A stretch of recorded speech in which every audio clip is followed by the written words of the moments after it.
ان کی صحت کو، ان کی آنکھ کو اس حد تک لے کے گئے تھے کہ ان کی بینائی تقریباً جا چکی تھی۔ اس حد تک ان کو ٹارچر کیا گیا کہ ان کو ہسپتال لانا پڑا، اور ہسپتال لاتے ہوئے نہ ان کی فیملی کو بتایا گیا اور نہ ہی ڈاکٹرز کو بتایا گیا جو ان کے ذاتی معالج ہیں۔ ان کا علاج ہوا، لیکن علاج بھی اس طرح ہوا کہ ابھی تک جو رپورٹ ہم نے دیکھی تو تقریباً اس کی عمران خان صاحب کی آنکھ کی بینائی 10 سے 15% تک آ چکی ہے، اور یہ ان کی جعلی حکومت کی رپورٹ ہے۔ حقیقت کیا ہے یہ ابھی تک نہ ہمیں معلوم ہے، اور نہ جو ہیں ابھی تک خان صاحب کے ذاتی معالج نے ان کا معائنہ کیا ہے، اور نہ ہی ہمیں اعتماد دلایا گیا ہے۔ ابھی پنجاب کی جعلی حکومت کی سرپرستی میں اگر پاکستان کے سابقہ وزیر اعظم اور پاکستان کے سب سے بڑے سیاسی لیڈر کو، سب سے بڑے سیاسی جماعت کے تاحیات چیئرمین کے ساتھ یہ کیا گیا ہے تو اس میں ان کے کچھ عزائم ہیں، کیونکہ جو مقبولیت عمران خان صاحب کی ہے ان کو کوئی کم نہیں کر پا رہا، تو یہ جان بوجھ کر اس طرح کیا گیا ہے، اور یہ انتہائی تشویشناک ہے۔ اگر فرض کرے آج آنکھ کے ساتھ اس طرح کیا گیا ہے تو خدا نخواستہ کل کو یہ کچھ اور بھی کر سکتے ہیں۔ ماڈل ٹاؤن کا واقعہ بھی ہمیں یاد ہے، 9 مئی میں انہوں نے جو کیا وہ بھی ہمیں یاد ہے، 26 نومبر کو انہوں نے جو کیا وہ بھی ہمیں یاد ہے، مرید کے میں جو ہوا وہ بھی ہمیں یاد ہے۔ تو جن لوگوں کے لیے پاکستان کے عام شہروں کی جان کی کوئی اہمیت ہی نہیں ہے، تو یہ ابھی خون کے پیاسے بن گئے ہیں۔ تو اسی وجہ سے جو عدالتوں میں اور خاص کر اسلام آباد ہائی کورٹ میں تقریباً پچھلے 1 سال سے عمران خان صاحب اور ان کی اہلیہ بشرا بی بی کا کیس نہیں لگ رہا،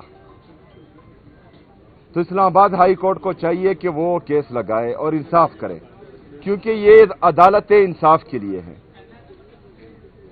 ہمیں تمام پاکستانیوں کو آخری امید ہی ان عدالتوں سے ہے۔ اگر فرض کرے عدالتیں انصاف نہیں کر پاتی تو پھر ان عدالتوں کو تالے لگنے چاہیے اور ان کو بند ہونا چاہیے، کیونکہ جس کام کے لیے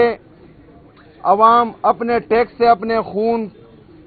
پسینے کی کمائی سے ان کو ٹیکس دیتی ہے اور ان کو تنخواہیں ملتی ہے، اور عوام کا بھلا ہی نہیں ہو رہا، تو پھر ان عدالتوں کا فائدہ ہی نہیں ہے۔ دوسری طرف عمران خان صاحب کے کیسز کیا ہیں؟ نہ انہوں نے میمو گیٹ کیا ہے، نہ انہوں نے ڈان لیکس کیا ہے، نہ انہوں نے اپنے جلسوں میں یہ جو دہشت گردی ہے اس کی پیچھے وردی ہے کہ نعرے لگوائے ہیں، نہ انہوں نے اپنے جلسوں میں ججز کی تصویریں لگائی ہیں، نہ انہوں نے اپنے جلسے میں جرنیلوں کی تصویریں لگائی ہیں۔ لیکن جنہوں نے یہ سب کیا ان کے لیے 8 فروری 2024 کو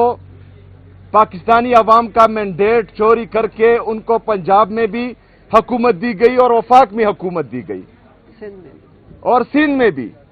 یہ گدا گاڑی سے لینڈ کروزر کا کام لینا چاہ رہے ہیں، لیکن گدا گاڑی ہمیشہ گدا گاڑی ہی رہتی ہے۔ آپ پاکستان کے حالات دیکھیں، آپ نے بلوچستان میں دیکھا کیا ہوا، کس طرح کے اٹیکس ہوئے،